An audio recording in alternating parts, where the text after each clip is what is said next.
ओम तत्तद्दे पूर्वोच्चार्य फल प्राप्ति कामा कश्यप गोत्रा अंजीर जी नामाहम सपत्नी को हम करिष्यमार सत्यनारायण व्रत कथा सवरम समय एभिर्वरण दद्यै भक्त गोत्रम विंध्यवासिप्सा शर्माणं ब्राह्मणम् आचार्यम् आचार्यत्वेन त्वामहं वृणे। ओम गजाननं भूतगणाधिसेवितं कपेत्थजम्बो फलचारुभक्षणाम् उमासुतं शोकविनाशकारकं नमामि विघ्नेश्वरपादपङ्कजं श्रीगणेशाय नमः। अथ कथाभ्यासुवाच एकदा नैमिषारण्ये शौनकादयः पप्रक्षरमुनया सर्वे सूतं पवराणिकं खलु ऋषया ऊचुः व्रतेन तपसा किं वा प्राप्यते वाञ्छितं फलं तत्सर्वं तोतमीक्षामः कथयस्व महामुने सूतुवाच। नारदेनैव सम्पृष्टो भगवान् कमलापतिः सुदर्शैव तथैवाहं तच्छृणोध्वं समाहिताः। एकदा नारदो योगी परानुग्रहकाङ्क्षया पर्यटन विधान लोकान् मृत्युलोकमुपागतः ततो दृष्ट्वा जनान् सर्वान् नानाक्लेशसमन्वितान् नानायोनिसमुत्पन्नान् कुसुमानां सुकर्मभिः तेनोपायेन चैतेषां दुःखनाशो भवेत् ध्रुवाम् यदि सञ्चित्तमनसा विष्णुलोकं गतस्तदा। सत्यनारायणं देवं शुक्लवर्णं चतुर्भुजां शङ्खचक्रगदा पद्मो वनमाला विभूषिताम् दृष्ट्वा तं देवदेवेशं स्तोत्रं समुपचक्रमे नमो वाङ्मनसातीतारूपायानन्दशक्तये आदिमध्यान्तहीनाय निर्गुणाय गुणात्मने सर्वेषामादिभूताय भक्तानामार्चनासने तो विष्णुं नारदं प्रत्यभातदाति भगवानुवाच। किमर्थं मागतोऽसि त्वं किं ते मनसि वर्तते कथयस्व महाभाग तत्सर्वं कथयामि ते। नारदुवाच। मर्तलोके जनाः सर्वे नानाक्लेशसमन्विताः नानायोनिसमुत्पन्नाः पच्यन्ते पापकर्मभिः तत्कथं शमयेन्नाथो लघूपायेन तद्वदत श्रोतुमीक्षामि तत्सर्वं कृपास्ति यदि ते मे श्रीभगवानुवाच। साधुपृष्ठं दयावत्सा लोकानुग्रहकाङ्क्षया यजकृत्वा मुच्यते मोहात् तच्छृणोध्वं वदामि। व्रतमस्ति महत्पुण्यं स्वर्गे मर्ते दुर्लभं तव स्नेहान् मया विप्रः प्रकाशः क्रियते धुना। सत्यनारायणस्यैवावदं सम्यग् विधानतः कृत्वा सद्या सुखं भोक्त्वा परत्र मोक्षमाप्नुयात्। तच्छ्रुत्वा भगवद्वाक्यां नारदो मुनिरब्रवीत्। नारदुवाच।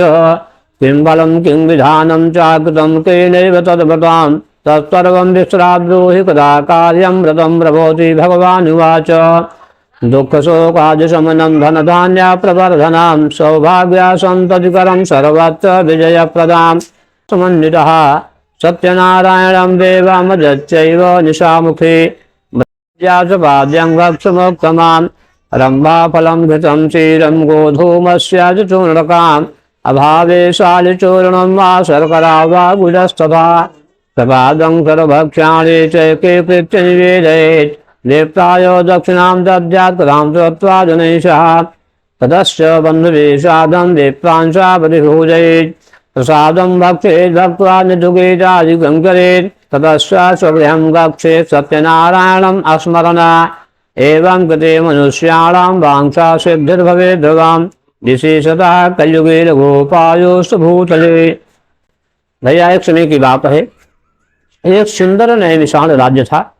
उस सुंदर नैमिषारण्य राज्य में 88,000 ऋषि इकट्ठा होकर के आपस में विचार कर रहे थे कि जो करार कलयुग आने जा रहा है, इस कलयुग में धर्म की रक्षा कैसे होगी, बहु बेटियों की मर्यादा का पालन कैसे होगा और बच्चों का बुद्धि का प्रखरता कैसे बढ़ेगी, ऐसा आपस में सोच विचार कर रहे थे। उसी समय भगवान सूर्य जी महाराज जी का आगमन हो गया। भगवान सूर्य जी को देख करके 88,000 बड़े प्रसन्न हो गए और साष्टांग प्रणाम किए और बोले, महाराज आपका आना तो इतना सुंदर हुआ कि राम दिराह सागर महा भारत मगन मन होत विप्ररूप धरि पवन सुत आय गयो जिमि पोत। भगवान आप तो भगवान साक्षात प्रभा चुके हैं, अवश्य कल्याण हो जाएगा, इसमें कोई दो संदेह की बात नहीं है नारायण। भगवान सूर्य जी पूछ पड़े कारण क्या है? कहे महाराज कलयुग आने जा रहा है, एकदम सवार हो गया है कलयुग, इसका उपाय होना चाहिए। भगवान सूर्य जी महाराज कहे एक छोटा सा उपाय है नारायण। कहें कौन सा महाराज? कहे सत्यनारायणम व्रतम प्रिय। जो व्यक्ति भगवान सत्यनारायण स्वामी की कथा सुनेगा सारे पापों से दूर हो जाएगा, पाप नष्ट हो जाएंगे, अपार धन धान्य कोई व्यक्ति प्राप्त हो जाएगा। वे लोग कहे महाराज ऐसी बात है? कहे हाँ बिल्कुल सत्य बात है। कहे महाराज फिर उपायम विद्यानासी का विधान क्या है? विधानम च व्रतस्यापि, इसका विधान आप बताइए। तब भगवान सूर्य जी ने बताया बेटा तिरंभा फलम घृतम क्षीरम गोधूमस्य चूर्णकम, केले का फल हो, गौ का दूध हो, गेहूं का आटा हो, अगर गेहूं का आटा भैया नहीं है तो अभावे शालिचूर्णम वा, चावल का प्रसाद कर दीजिए। अगर चीनी नहीं मिल पा रही है तो गुड़स तथा गुड़ मिलवा दिया जाए। लेकिन भैया तब की कथा है जब चीनी गुड़ में दूने का अंतर था। ठीक, अब आप तो वहां जाए चीनी पीछे है, गुड़ आगे हो गया है भैया। हे महाराज गुड़स तथा गुड़ मिलवा दिया जाए, लेकिन सम्यक विधानतः, मन में सच्चा भाव होना चाहिए बेटा। जब पूजा पाठ करने का अवसर भगवान प्रदान करें तो एकदम सुंदर भाव के साथ, एकदम खुले दिल के साथ पूजा करनी चाहिए, उसमें कंजूसता नहीं दिखानी चाहिए। कहे महाराज बहुत अच्छी बात आपने बताई। कहे प्रभु ये बताइए कि पूजा को कब किया जाए? तब भगवान सूर्य जी बोले भैया कि जस्मिन कस्मिन दिने मरते भक्त श्रद्धा समन्वितः। ये पूजा के लिए बेटा न कोई अमावस की आवश्यकता है, न कोई पूर्णमासी की आवश्यकता है, न कोई संक्रांति की आवश्यकता है। जब दोनों प्राणी में, माता पिता में, परिवार में सलाह बन जाए उसी दिन भगवान की कथा को कर लेना चाहिए। कहे महाराज कथा को किस टाइम किया जाए? भाई किस टाइम किया जाए? कहे निशा मुखे सायं बेला में। क्यों? कि हमारा व्रत भी सारा दिन का हो जाए। अगर 10 बजे हम कथा सुन लेते हैं, 12 बजे सुन लेते हैं तो उसके बाद भोजन कर लेंगे। हवन करने के बाद बर्दाश्त नहीं होता है, भोजन अवश्य मिल जाना चाहिए। और सारा दिन का अगर व्रत हो गया, सायंकाल को कथा हुई तो दिन भर का हमारा व्रत भी पूर्ण हो गया। और सायंकाल को हवन किए, अपने इष्ट मित्र के साथ बैठ करके भोजन कर लिए। कहे महाराज बहुत अच्छी बात आपने बताई। कहे महाराज कथा किससे सुनना चाहिए? कहे ब्राह्मणेश्चो करिष्यामि, ब्राह्मण के द्वारा बेटा कथा सुननी चाहिए। ब्राह्मण कैसे हो? ब्राह्मण जानकार ब्राह्मण, ऐसे ब्राह्मण से नहीं कि जो कि गांजा पीने वाला हो, शराबी हो, भंगेरी हो, है नित्य नैमित्तिक संध्या करता हो, पूजा पाठ करता हो, मस्तक में चंदन लगाता हो। तांबूलम बिना राजा ब्राह्मणम तिलकम बिना सिंदूरम बिना नारी चांडालो प्रकीर्तिता। अगर राजा है उसके मुख में पान होना चाहिए बेटा। अगर कर्मकांडी ब्राह्मण है उसके मस्तक में त्रिपुंड होना चाहिए। सधवा नारी है उसके मांग में सिंदूर होना चाहिए। अगर ये नहीं है तो इनसे प्रणाम नहीं करना चाहिए। ऐसा जब बताए कहे महाराज जैसे जलती हुई अग्नि में हवन की जाती है वैसे जानकार विद्वान से कथा सुननी चाहिए। अब मूर्ख से कथा सुनने का मतलब राखी में हवन करना, ठीक न सुलगना है न कोई उसका मतलब है। वैसे मूर्ख क्या बताएगा आपको? कहे जानकार विद्वान से कथा सुननी चाहिए। ऐसा जब बताए तब वे लोग बड़े प्रसन्न हो गए। कहे महाराज बड़ी सुंदर आपने बात बताई। पूरे नियम को जानकारी किए। भगवान सूर्य आशीर्वाद देकर के आगे बढ़े। जैसे कुछ दूर गए जो क्या देख रहे हैं कि नारद जी वीणा को बजाते हुए शंख चक्र गदा पद्म वनमाला विभूषितम, वैजंती की माला को धारण की हुई वीणा को बजाते हुए शंख लिए हुए चले आ रहे हैं। क्या गा रहे हैं कि एक समय कर तल कर वीणा गावत हरि गुण परम प्रवीणा, हरि गुणगान करते हुए नारद जी आकर के खड़े हो गए। भगवान सूर्य जी पूछ पड़े, देवर्षि नारद आपका आगमन कैसे हुआ? तब देवर्षि नारद बोले, प्रभु इस समय मैं मृत्युलोक से चला आ रहा हूँ, वहां पर जितने प्राणी हैं सब नाना प्रकार के पाप कर्म को भोग रहे हैं, प्रभु उनका पाप कर्म कैसे दूर हो? तब भगवान सूर्य जी ने कहे कि जिनके पास पत्नी हो, पत्नी के साथ बैठा करके उनको भगवान की कथा सुनाओ, सत्यनारायण की कथा। एक कथा बिटवा 2000 में हो सकती है और 1,00,000 में भी हो सकती है, जैसी अपनी भावना हो। ऐसा जब बताए तब देवर्षि नारद प्रसन्न हो गए। तब तक एक कवित्र व्यक्ति आकर के, कविता बनाने वाला आकर के खड़ा हो गया। कहा, महाराज मैं बताना चाहता हूँ कि इस कलयुग में कैसे मानव पैदा होने जा रहे हैं, इसको ध्यान दीजिए। तो क्या बता रहा है कि भगवंत कथा न रुचेगी जिन्हें, नहीं शास्त्र की बातों पर ध्यान धरेंगे, पढ़ के अंग्रेजी कहावेंगे साहब, होटल में मदपान करेंगे, कर खंडन तीर्थ मंदिर का, और पुण्य तथा व्रत नाही करेंगे, अब लाता न देखे जवान सभी, निज माता पिता को नहीं चाहेंगे, जन भांग अफीम धतूर नशा में, निरंतर होशो बिनाय रहेंगे, बिगड़े चिथड़े कपड़े नहीं, और युवा के चंचल जुआ बहाएंगे, कभी चंचलतिया पराई चाहे, घर की घरनी का न मान करेंगे। कहा, महाराज ऐसे मानव पैदा होने जा रहे हैं जो भांग धतूर में मदमस्त रहेंगे, अपने माता पिता का दुर्व्यवहार करेंगे, उनको सम्मान नहीं देंगे, अपने पत्नी का अपमान करेंगे, पराई पत्नी का सम्मान करेंगे। तब प्रभु ने सूर्य जी ने कहा कि ते वै नरक गामिनः, वो व्यक्ति साक्षात नरक को जाता है। बेटा कौन? कि प्रातः काल उठ धरि रघुनाथा, मातु पिता ही गुरु ना वही माथा।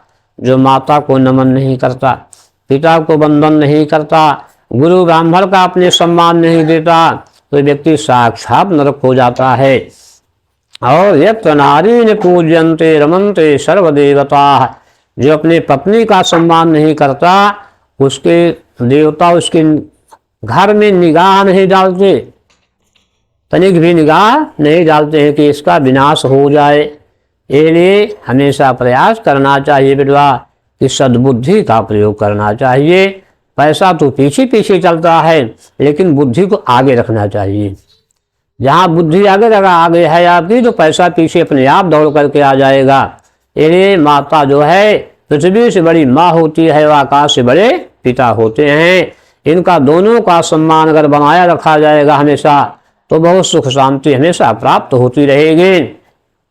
ऐसा जब बताए सूर्य, तब वो व्यक्ति अपने आप को हार मान गया। कहा, प्रभु हमसे गलती हो गई, हमें आप क्षमा कर दीजिए, मैं जो बोल गया। तुरंत नारद भैया उस मृत्युलोक में गए, हर एक व्यक्तियों से भगवान सत्यनारायण स्वामी की कथा को कराए। वे लोग जब तक इस संसार में जीवित रहे तब तक अपार सुख का भोग करते रहे, मरने पर सत्य गुरु वैकुंठ धाम को प्राप्त हो गए। जय जय श्री स्कंद पुराण रेवा खंडे श्री सत्यनारायण कथायां प्रथमा बोलो वृंदावन बिहारी लाल की जय, सत्यनारायण भगवान की जय।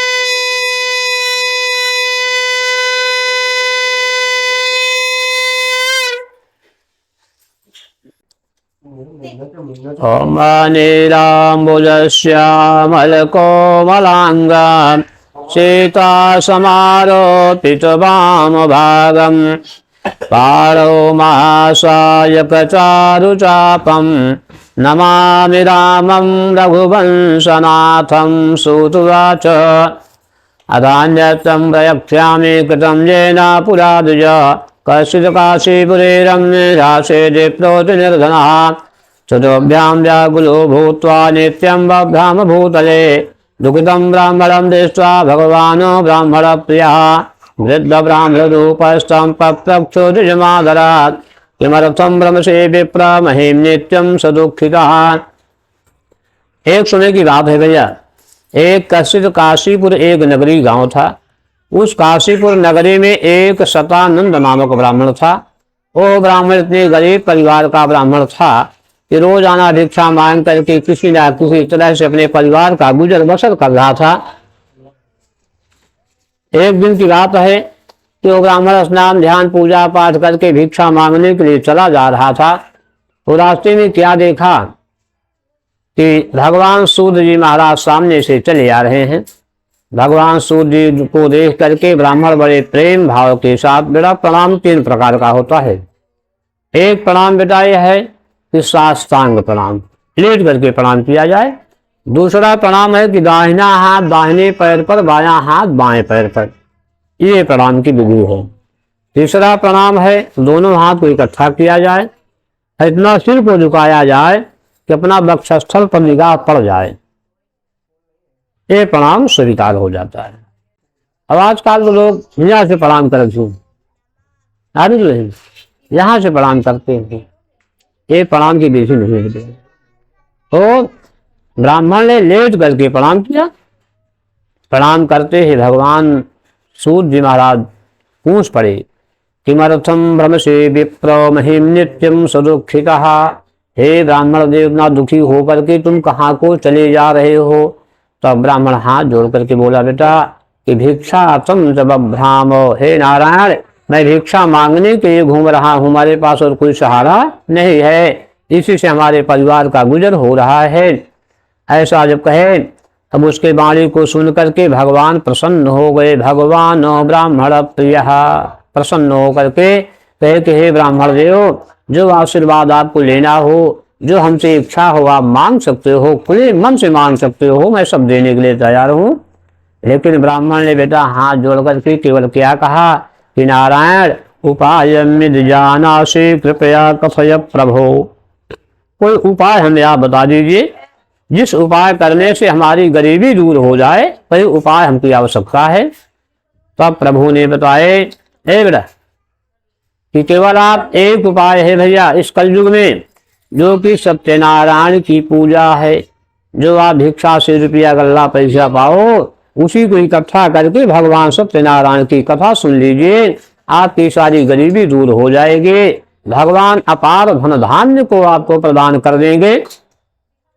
ऐसा जब कहे तब वो ब्राह्मण हाथ जोड़ करके कहा, प्रभु इतना बड़ा भार हमको आप सौंप रहे हैं, भगवान की पूजा में बहुत पैसा लगता है, पंडित चढ़वाते हैं, दक्षिणा देने को पड़ता है, कहाँ से होगा नारायण। तब प्रभु ने कहा कि यथा शक्ति तथा भक्ति, भैया अपनी शक्ति के अनुसार करना, पास पैसा नहीं है तो हम कर्जा लेकर के दान नहीं करेंगे, हमारे जेब में है तो हमको दान करना चाहिए। ऐसा जब कहे तब ब्राह्मण की हिम्मत आ गई, कहा मैं अवश्य भगवान की कथा को करूंगा। पूरे नियम को जानकारी किया, वहां से अपने घर को लौट करके आया, अपने पत्नी से सलाह लिया तो पत्नी ने कहे, स्वामी हम आप भूखे रह जाएंगे लेकिन भगवान की कथा अवश्य होनी चाहिए। दोनों प्राणी में राय सलाह बन गई। रात्रि भर निवास किया ब्राह्मण लकड़हारा ब्राह्मण। उसके बाद प्रातः काल उठा, स्नान ध्यान पूजा पाठ करके भिक्षा मांगने के लिए ब्राह्मण बेटा चल दिया। हाथ जोड़ करके भगवान से प्रार्थना किया कि जा पर कृपा राम की होई, और ता पर कृपा करहि सब कोई।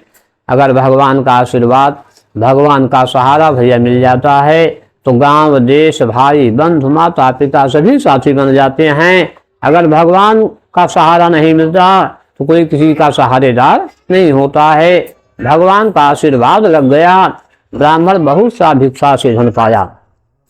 खुशी से आकर के हर एक पूजन सामग्री को मोल खरीदा, अपने पुरोहित को बुला करके भगवान की कथा सुनना प्रारंभ कर दिया। कथा हो रही है, उसी समय एक लकड़हारा लकड़ी का गट्ठर सिर पे लादे हुए घूमते हुए चला आ रहा था। शंख की आवाज कान में सुनाई पड़ी।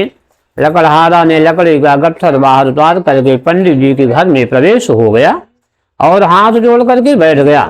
बड़े प्रेम के साथ कथा हो जाने के बाद हाथ जोड़ करके निवेदन किया कि हे ब्राह्मण देव, आप किसकी पूजा कर रहे थे और किस लिए कर रहे थे? तब भैया ब्राह्मण ने उत्तर दिया कि हे लकड़हारा, मैं बहुत गरीब ब्राह्मण हूँ, अपनी गरीबी को दूर करने के लिए भगवान से अनन्य विनय प्रार्थना कर रहे हैं कि नारायण, मेरी गरीबी में आप सहारेदार बन जाओ। ऐसा जब कहे तब लकड़हारा बड़ा प्रसन्न हो गया। कहा मैं भी भगवान की कथा को अवश्य करूंगा। पूरे नियम को जानकारी किया और अपने घर को गया। घर पर जाकर के अपनी पत्नी से सलाह लिया। पत्नी ने कही कि स्वामी, जो लकड़ी बेचने से रुपया गल्ला पैसा पाओ, उसी से भगवान की कथा को अवश्य कर लिया जाए। दोनों प्राणी में राय सलाह बन गई। घर में रात भर निवास किया। प्रातः काल उठा, लकड़हारा स्नान ध्यान पूजा पाठ करके बेटा लकड़ी का गट्ठर बोझ बना करके सिर पर लाद करके कांचनम नगरम जयऊ, कांचन नगर को गया। वहां क्यों गया? वहां पर धनिनाम यत्र संस्थिति ही, वहां पर धनी लोग निवास करते थे। वहां जाने से द्विगुणम प्राप्तवान असौ, दुगने धन की प्राप्ति हुई। वहां से आकर के हर एक पूजन सामग्री को मोल खरीदा। अपने पुरोहित को बुला करके भगवान सत्यनारायण स्वामी की कथा को सुना। ब्राह्मण को भोजन कराया, नाच कीर्तन गाना बजाना सब कुछ करवाया। जब तक इस संसार में जीवित रहा तब तक अपार सुख का भोग करता रहा। मरने पर सप्तगुरु वैकुंठ धाम को प्राप्त हो गए।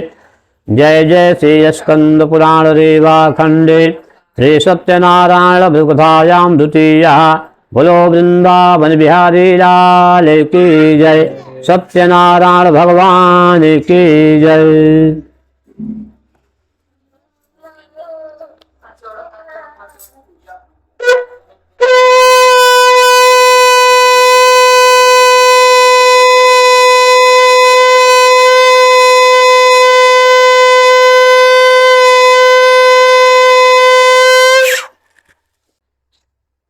ओम हरि ओम सच्चिदानंद रूपाय विश्वोत्पत्त्यादि हेतवे पापत्रय विनाशाय श्रीकृष्णाय वयं नमः। श्रुतुवाच पुनरग्रे प्रवक्ष्यामि श्रोद्धं मुनिसत्तमाः पुरा च लकामुखो नामानि पश्यासीन् महामतेः।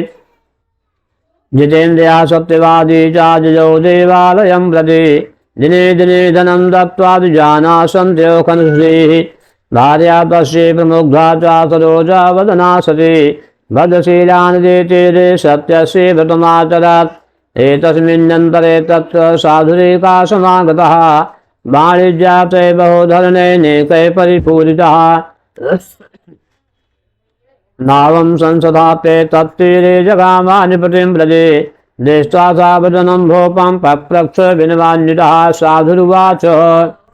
एक समय की बात है भैया, एक लकामुख नाम के एक राजा थे और राजा के पास रुपया पैसा सोना हीरा मोती जवाहरात सब कुछ प्राप्त था, लेकिन उनके पास कोई संतान नहीं थी। संतान से विहीन होने के कारण वह राजा भद्रशिला नदी के तट के किनारे पर जाकर के एक छोटी सी मंदिर बनवा करके उसी मंदिर में दोनों प्राणी भगवान की कथा रोजाना सुना करते थे। एक दिन की बात है कि दोनों प्राणी कथा सुन रहे थे। उसी समय एक बनिया अपनी नौका को लिए हुए चला जा रहा था। उनके जब नजदीक में पहुंचा बनिया तो मन में विचार करने लगा कि अपनी नौका को नदी के तट के किनारे खड़ी करके चल करके देखा जाए यह राजा किसकी पूजा कर रहा है, किस लिए कर रहा है। नौका को नदी के तट के किनारे खड़ी करके हाथ जोड़ करके पहुंच गया। जा करके बड़े प्रेम के साथ बैठ गया। कथा हो जाने के बाद हाथ जोड़ करके बोल उठा कि राजन, ये आप किसकी पूजा कर रहे थे और किस लिए कर रहे थे। तब राजा ने उत्तर दिया कि हे वणिक, हमारे पास रुपया पैसा सोना चांदी हीरा मोती सब कुछ प्राप्त है, लेकिन हमारे पास कोई संतान नहीं है। मैं संतान की कामना के लिए भगवान की कथा आज ही नहीं, मैं रोज आना सुना करता हूँ। इतना कहते ही बनिया हाथ जोड़ करके बोला कि राजन व्रतम संततिदायकम,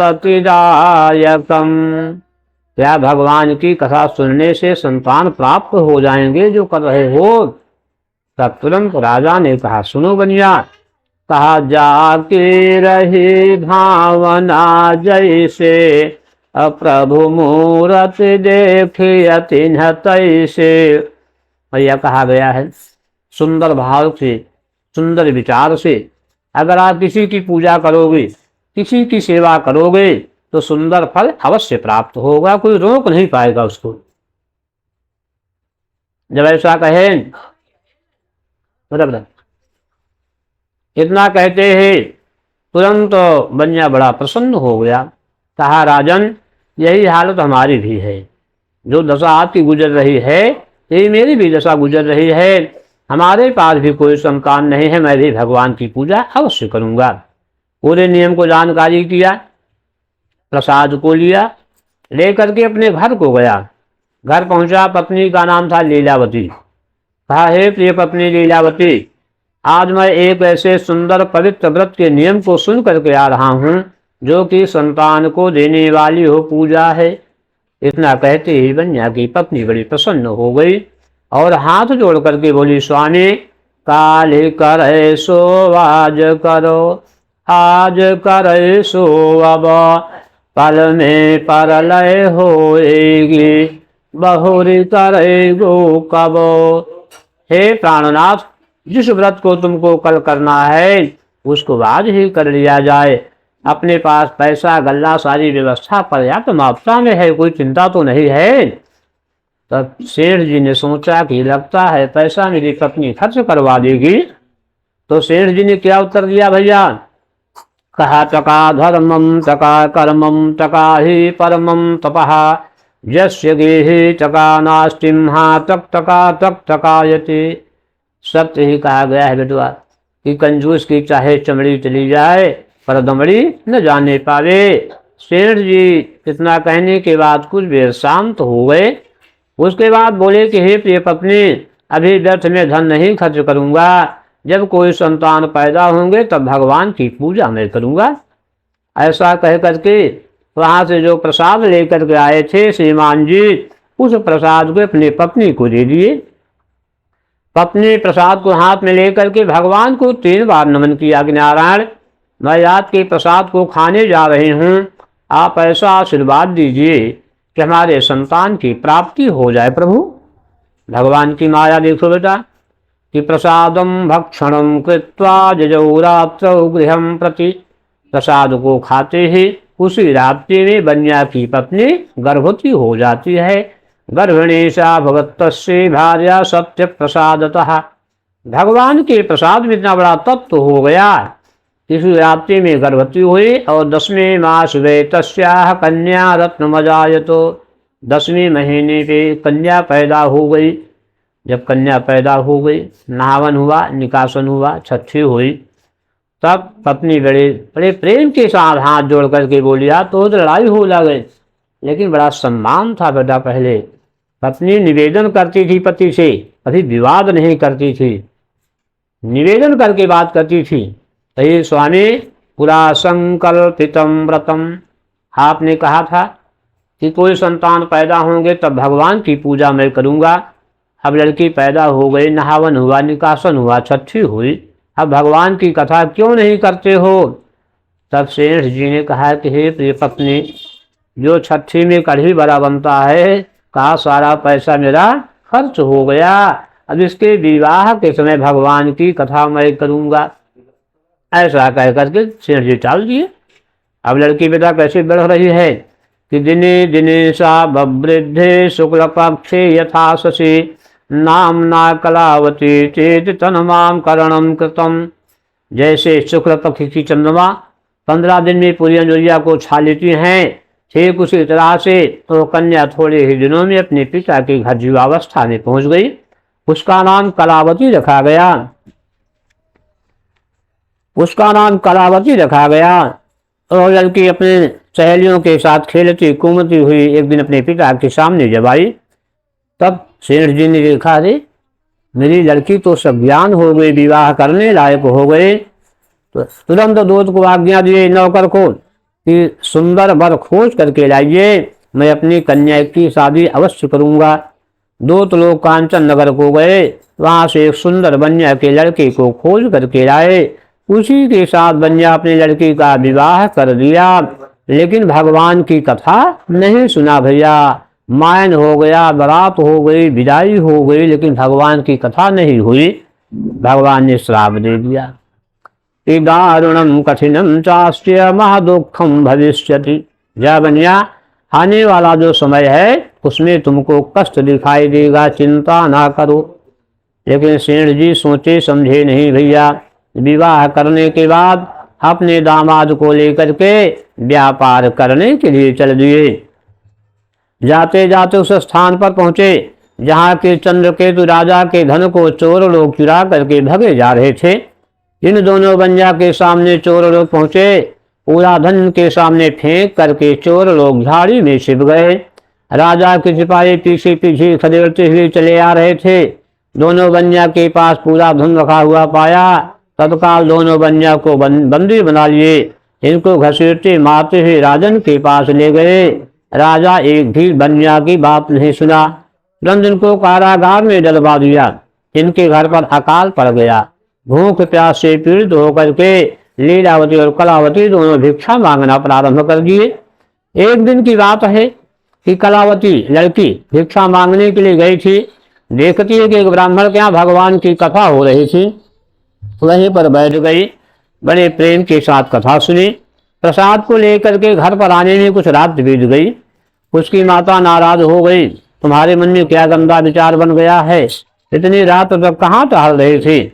तब लड़की ने हाथ जोड़ करके बोली, माता जी तुम सही कह रही हो, मैं भिक्षा के लिए गई थी, वहां पर देखी कि एक ब्राह्मण के यहाँ भगवान की कथा हो रही थी, वहीं पर मैं बैठ गई। भगवान से निवेदन करके आ रही हूँ कि हे प्रभु, यदि हमारे पति और पिताजी कारागार से छूट जाएंगे तब मैं आपकी कथा अवश्य करूंगी। इतना कहते हैं भगवान प्रसन्न हुए, माता जी प्रसन्न हो गई, लड़की को गले से लगा ली। उसी रात्रि में दंडी का रूप धारण करके राजा चंद्रकेतु को भगवान स्वप्न दिखाते हैं कि हे राजन, ये दोनों बनिया हैं, ये निरपराधी अपराधी नहीं है, इनको तत्काल कारागार से बाहर कर दो, है तुम्हारा राज संपदा सर्वथा नष्ट भ्रष्ट कर देंगे। जब ऐसा रात्रि में राजा ने स्वप्न को देखा, जब सवेरा हुआ, रात्रि का देखा हुआ स्वप्न मंत्री लोग से बताने लगे, तो मंत्री लोग कहे कि हे राजन, सवेरा का भैया जो स्वप्न होता है 4 बजे से लेकर के 6 बजे के बीच में, ये स्वप्न कहीं ना कहीं अवश्य आगे आता है, देखने को मिलता है, सुनने को मिलता है। इतना कहते ही राजन का जी घबरा गया। राजा भयकुलता के मारे, डर वश के मारे दोनों बनिया को कारागार से बाहर निकलवाए। उनको दूना दूना धन दे करके सोना, हीरा, मोती, जवाहिरात, पन्ना उनकी नौका में लदवा दिए और नाई बुला करके क्षौर कर्मा दकारयतो, उनका बढ़िया बाल भी कटवाया गया ससुर और दामाद का। दोनों लोग अपनी नौका को लेकर के अपने नगर के लिए रवाना हो गए। जय जय श्री स्कंद पुराण रेवा खंडे कथायाम तृतीय। बोलो वृंदावन बिहारी लाल की जय, सत्यनारायण भगवान की जय।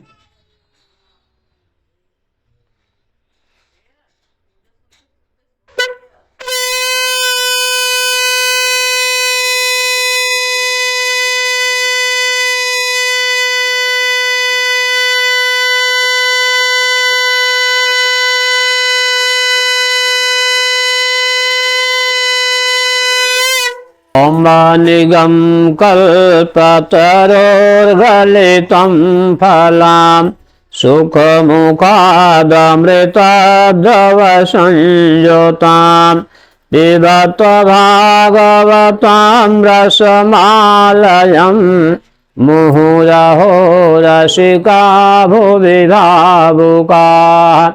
श्रुत्वाच यात्रां दो कृतवान् साधुर्मङ्गलाय न पूर्विकां ब्राह्मणेभ्यो धनं दत्त्वा ददातु नगरं जय कियद्दूरे गते साधु सत्यनारायणः प्रभो जिज्ञासां कृतवान् साधो किमस्त्युतो नोतितं मां ततो महाजनो मत्तो हेलया चाप्रहास्य वै कथं प्रेक्ष्यति भो दण्डेन मोद्दां नेतुं किमक्षसि रदापत्यादिकं चैव वर्तते तरणो मम निःसुरं चावजातुत्वा सत्यं भवतु ते वचः यो मुक्ता गता शीघ्रं दण्डे तस्य समीपतः गते दंडिन साधुस्व कृतनित्य क्रियस्तता। जब वहां से भैया दोनों बनिया कारागार से मुक्त हो गए, अपना बहुत सा धन लेकर के अपने नगर के लिए रवाना हुए, तो भगवान ने सोचा कि इन दोनों बनिया का पुनः परीक्षा लिया जाए, इनकी आत्मा शुद्ध हुई कि नहीं हुई। भगवान ने बुढ़वा ब्राह्मण का रूप धारण करके सिर में पगड़ी बांधे, टेढ़ा मेढ़ा डंडा लेकर के कमर को झुका करके इनके सामने आकर के खड़े हो गए। पूछ पड़े, सेठ जी इस नौका में तुम क्या लेकर के चले जा रहे हो? बार बार पूछने पर सेठ जी ने क्या उत्तर दिया, महाराज मांगो भीख पूछो गांव की जमा। तुम भिखमंगा ब्राह्मण हो, जहां चले जा रहे हो चले जाओ, क्या मतलब है आपसे पूछ रहे हो, क्या लेना देना आपको है? उन्होंने जिद कर लिया कि नहीं सेठ जी आपको बताना पड़ेगा। तो सेठ जी ने कहा महाराज ध्यान देकर के सुनिए, मैं बताने चल रहा हूँ। तो क्या बता रहे हैं सेठ जी?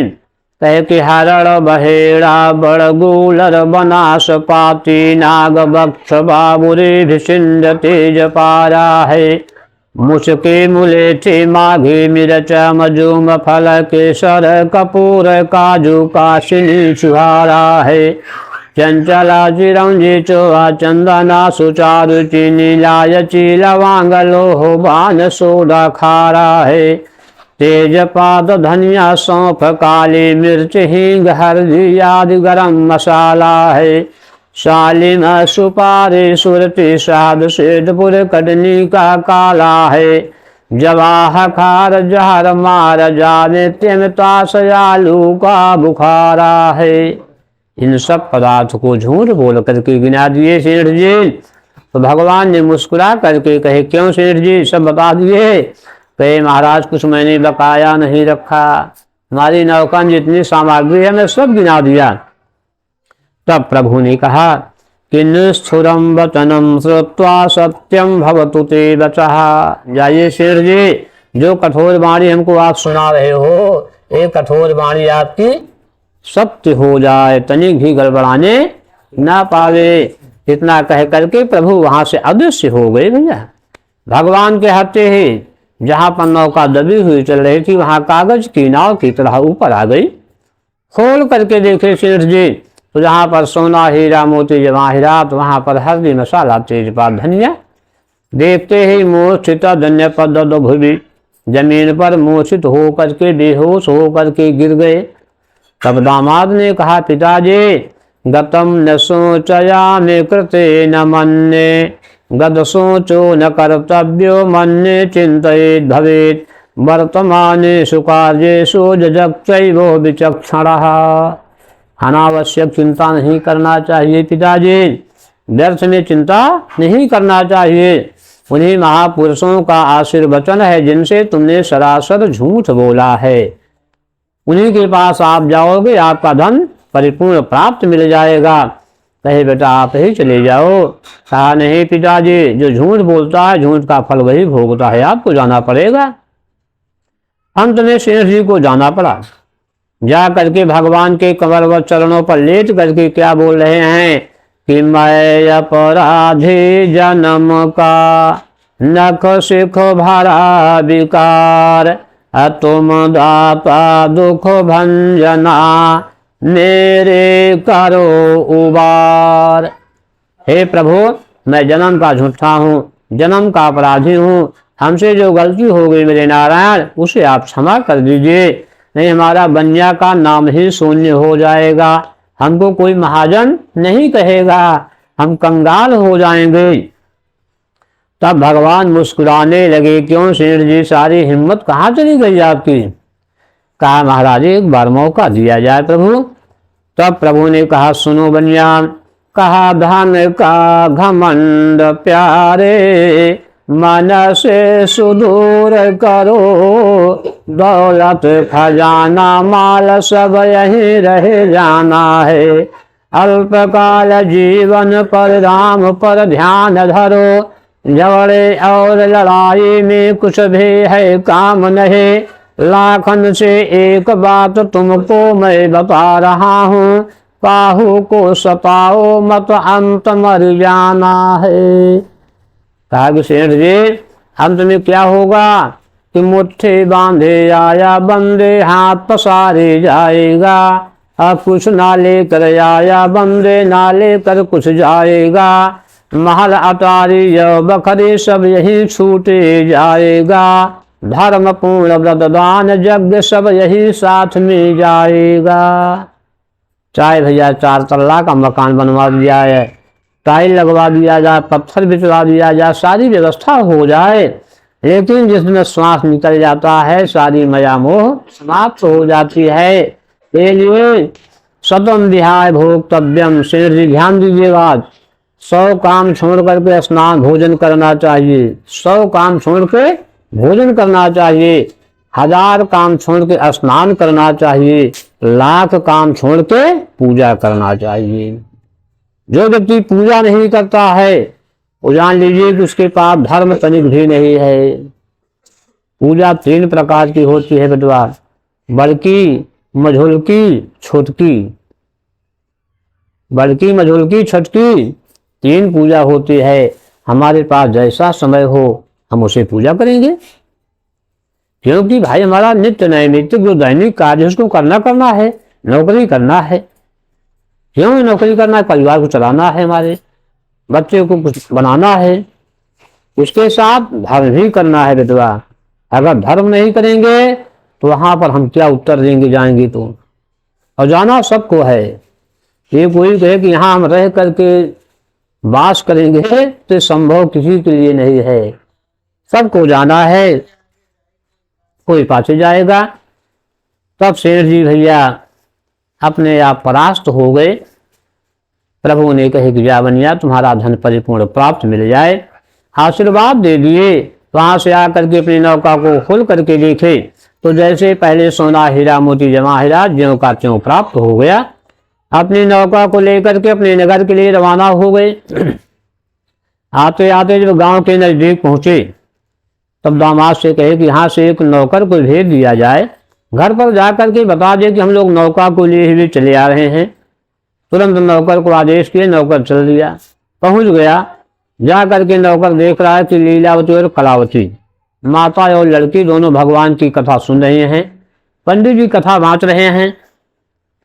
दूत आ करके देख रहा है कि लीलावती और कलावती दोनों हाथ जोड़ करके भगवान की कथा सुन रहे हैं। पंडित जी कथा बांट रहे हैं। दूत हाथ जोड़ करके बोला कि हे महारानी, आपके पति और दामाद नौका को लिए हुए चले आ रहे हैं। इतना कहते ही लीलावती कही कि हे पंडित जी, आप कथा बांटते रहें, कन्या हमारी कथा सुन रही है, बिटिया हमारी, मैं पति और दामाद का दर्शन करके शीघ्र वापस आ रही हूँ। इतना कह करके लीलावती चल दिया। अब कलावती का जी नहीं लग रहा है कि पति की खुशहाली एक जी पूजा। कही महाराज कथा को विराम करो, नहीं तो हम जा रहे हूँ।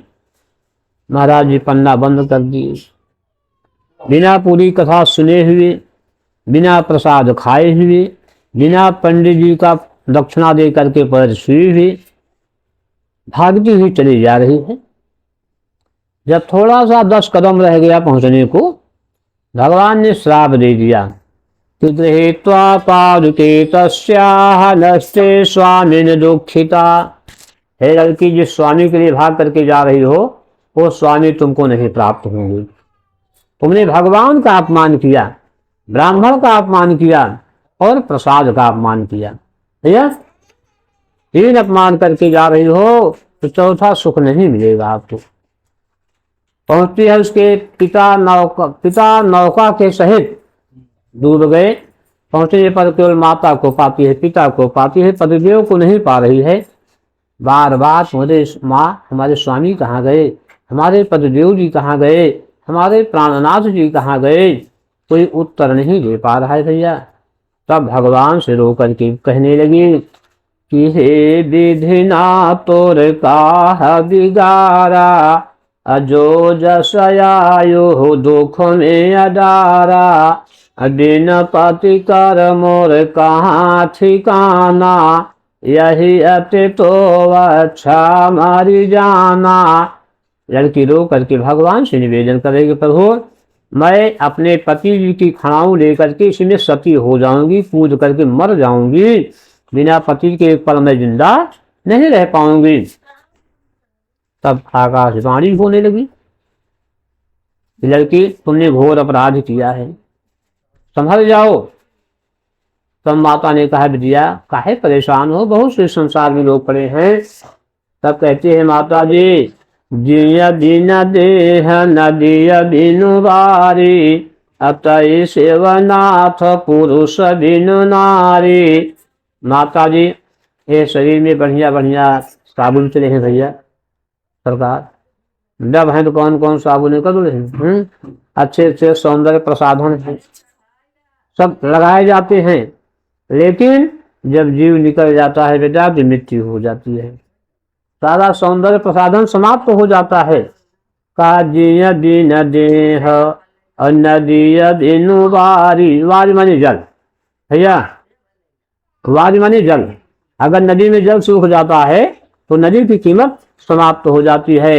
अतः शिवनाथ पुरुष बिन नारी, ठीक उसी तरह से जिस पत्नी का पति संसार में नहीं रहता है, वो पत्नी का बिरले बहू मिल जाए, बिरले पुत्र मिल जाए कि समय से जलपान दे दें, समय से भोजन दे दें, समय से बिस्तर उनका लगा दें, नहीं कोई पूछने वाला नहीं होता।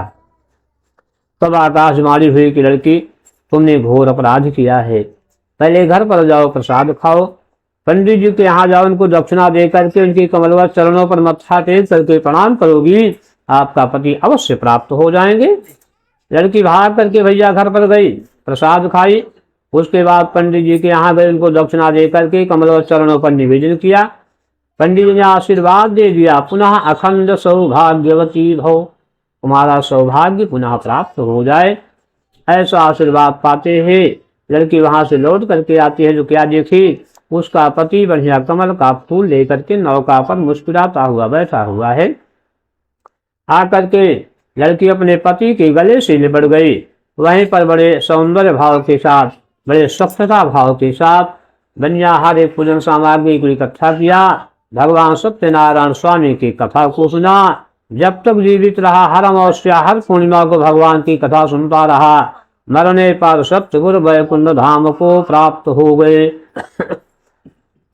वे स्कंद पुराण रेवा खंडे मधुकथायां चतुर्थः, बोलो वृंदावन बिहारी लाल की जय, सत्यनारायण भगवान की जय।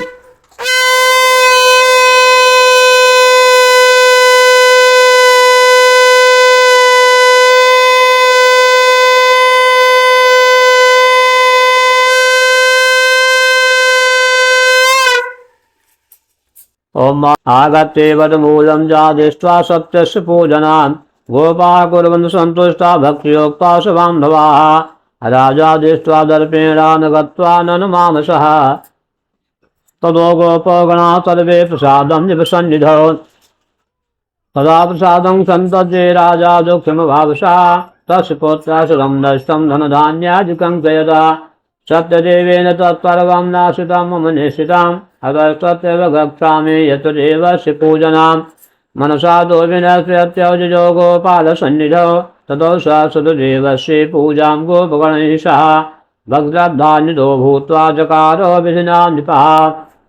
एक समय की बात है भैया, एक आशिक तुंगध्वज नामक एक राजा थे। वह राजा के पास एक दो नहीं के पास 100 बेटवा थे, बड़ा अच्छा राज दरबार था राजा का। वह राजा अपने घोड़े पर सवार होकर के शिकार करने के लिए चला जा रहा था। रास्ते में क्या देख रहा है, एक बरगद के पेड़ के नीचे यादव के बच्चे लोग बड़े प्रेम भाव में तत्पर होकर के भगवान की कथा सुन रहे थे। राजा देखते हुए चला गया। जब शिकार करके वापस आ रहा था, तब यादव के बच्चे लोग आपस में प्रसाद को बांट रहे हैं। वो इतना अहंकारी राजा कि प्रसाद को ना तो हाथ में लिया, ना तो सिर भी नहीं झुकाया। दो विधि है बेटा, प्रसाद को अगर आपके पास समय नहीं है लेने को, या आप अपवित्र अवस्था में हैं, तो आप ऐसे नमन कर लीजिए, प्रसाद स्वीकार हो जाता है। यदि कोई खावा जाता तो सिर झुका दिया जाए भगवान के चरणों में, प्रभु हमको यही प्रसाद, आपका आशीर्वाद प्रसाद है, इतना कर दीजिए। लेकिन राजा अहंकारी सिर भी नहीं झुकाया, ना तो प्रसाद को हाथ में लिया, ज्यों का त्यों प्रसाद को छोड़ करके अपने घमंड के मारे हमारे पास 100 बेटवा हैं, जिनके पास 5 वहां आफत मचाए हैं, लेकिन हमारे पास 100 लड़के हैं, कोई बना बिगाड़ मेरा नहीं सकता है। ऐसी भावना बना करके प्रसाद को त्याग करके अपने दरबार को चले जा रहे हैं। भगवान ने श्राप दे दिया बेटा कि तस्य पुत्र शतम नष्टम धन धान्याधिकं त्वयत्। जा राजन, जिन पर तेरा घमंड है कि मेरे 100 लड़के हैं, वे 100 लड़के आपको जिंदा देखने को नहीं मिलेंगे, सब मुर्दा देखने को मिलेंगे, चिंता ना करो। राजा जैसे अपने दरबार में पहुंच रहा है भैया, 100 लड़के सबके सब मरे पड़े, हाथी घोड़ा सब जल करके राख हो गए। राजा देखते ही विस्मयम परमम जजो, विस्मय में पड़ गया, बेहोश हो गया। क्या कारण है, कौन मुझसे इतनी बड़ी भूल हो गई जो कि ऐसा दिन देखने को मिल रहा है। विचार करते करते मन में विचार आ गया, तभी मैंने जो प्रसाद को त्याग करके चलाया हूँ, वही कारण है कि मेरी ये दशा हो गई। राजन भाग करके भैया उस स्थान पर गए जहाँ यादव के बच्चे लोग भगवान की कथा किए थे। वहां पर सारी व्यवस्था अपनी किया और ब्राह्मण को बुला करके भगवान सत्यनारायण स्वामी की कथा को सुना और प्रसाद खाया। वहां से लौट करके आया तो क्या देखा, किंतु 100 लड़के सब के सब जिंदा प्राप्त हो गए। राज संपदा जैसे पहले थी वैसे पुनः वापस आ गए। भगवान ने आशीर्वाद दिया और आकाशवाणी किया कि राजा रंक करोति राजानाम, राजानाम रंकमेव च, धनम निर्धनम चैव निर्धनम धनिनम तथा। भगवान के अंदर भैया अपनी बड़ी शक्ति होती है कि भिखारी को राजा बना सकते हैं और राजा को भिखारी बना सकते हैं, धनवान को निर्धन कर सकते हैं, निर्धन को धनवान कर सकते हैं। उन्हीं भगवान को हम आपको ईश्वर कहते हैं, कोई भगवान कहता है, कोई राम कहता है। नाम उनका अनेक है, लेकिन काम उनका मात्र 2 है, बनाना और बिगाड़ना। जब तक वह राजा इस संसार में जीवित रहा तब तक अपापा सुख का प्राप्त किया, मरने पर सत्यपुर वैकुंठ धाम को प्राप्त हो गए। जय जय श्री स्कंद पुराण देवा खंडे श्री सत्यनारायण कथायाम पंचमः। एक बार बोलो भैया वृंदावन बिहारी लाल की जय, सत्यनारायण भगवान की जय।